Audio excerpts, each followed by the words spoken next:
लखनऊ के पूर्व डीएम और वर्तमान में उत्तर प्रदेश इन्वेस्ट के सीईओ पर योगी आदित्यनाथ का डंडा क्या चला, उसके बाद विपक्ष को मानो एक हॉट केक एक बड़े मुद्दे के रूप में मिल गया हो। तब से लगातार जहां एक तरफ अखिलेश हमलावर दिख रहे हैं, तो वहीं अब अखिलेश को एक ढाल के रूप में रामजी लाल सुमन के उस बयान को लेकर सरकार को जवाब देने का बड़ा मौका मिल गया है, जिस पर लगातार राणा सांगा को लेकर भाजपा की योगी सरकार समाजवादी पार्टी पर हमलावर हुआ करती थी। अब अखिलेश यादव ने अभिषेक प्रकाश के बारे में ऐसा क्या कहा जिससे खुद योगी ही सोच में पड़ गए हैं। क्या वाकई में अभिषेक प्रकाश सीएम आवास में छिपे हुए हैं, या फिर अखिलेश की बयानबाजी के बाद अब बीजेपी का कोई पलटवार सपा पर हो सकता है? ये कुछ ऐसे सवाल है जिनका जवाब अपनी आज की इस रिपोर्ट में हम आपको दिखाएंगे भी और बताएंगे भी।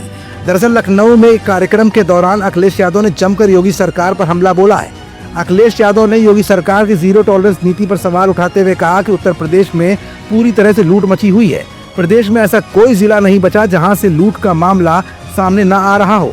सपा मुखिया ने बिना आईएएस अभिषेक प्रकाश का नाम लिए हुए कहा कि अधिकारी और कर्मचारी मिलकर लूट रहे हैं। एक आईएएस ऑफिसर फरार है, वो अंडरग्राउंड हो गए हैं, मुख्यमंत्री ऑफिस और मुख्यमंत्री आवास में छुपे हुए हैं।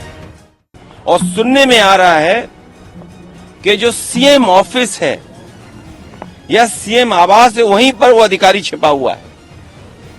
और क्या आरोप है उसके ऊपर?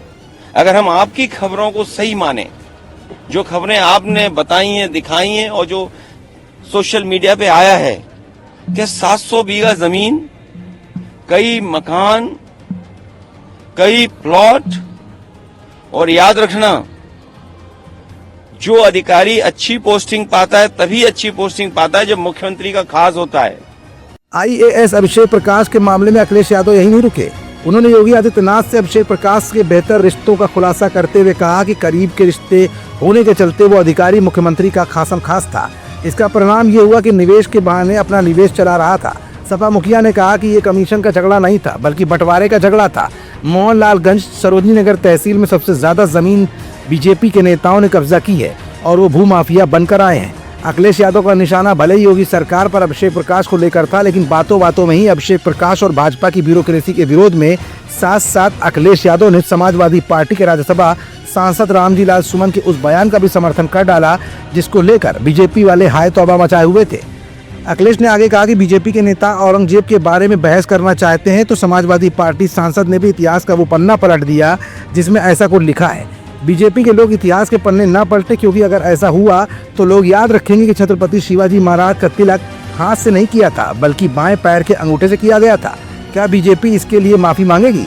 दरअसल बीते एक दिन पहले से ये बयान सत्ता के गलियारों से लेकर भाजपा के लिए एक बहुत बड़ा मुद्दा बन गया था, और इसी मुद्दे को लेकर ये माना जा रहा था कि अखिलेश अपने राज्यसभा सांसद पर कठोर से कठोर कार्रवाई कर सकते हैं। लेकिन उल्टा अखिलेश ने अपने राज्यसभा सांसद का समर्थन कर डाला। अखिलेश ने सीएम योगी आदित्यनाथ पर निशाना साधते हुए कहा कि कपड़े पहनने से कोई योगी नहीं हो सकता। सरकार ने गंगा जल से हमारे घर को धुलवाया था। सरकार के पास 2 साल का समय बचा है। हमें उस दिन का इंतजार है जब जनता, किसान, नौजवान महंगाई, बेरोजगारी और भेदभाव को लेकर सवाल करेंगे। मतलब साफ है कि अब तक अखिलेश यादव राज्यसभा सांसद के दिए गए बयान के मुद्दे पर खामोश बैठे हुए थे, लेकिन जैसे ही अभिषेक प्रकाश से भ्रष्टाचार की कहानी खुली, योगी ने कार्रवाई की, वैसे ही अखिलेश यादव को एक बड़ा मुद्दा हाथ लग गया। और शायद अभिषेक प्रकाश के बहाने ही सही, अखिलेश ने एक बार फिर योगी सरकार को निशाने पर पूरी तरह से ले लिया है।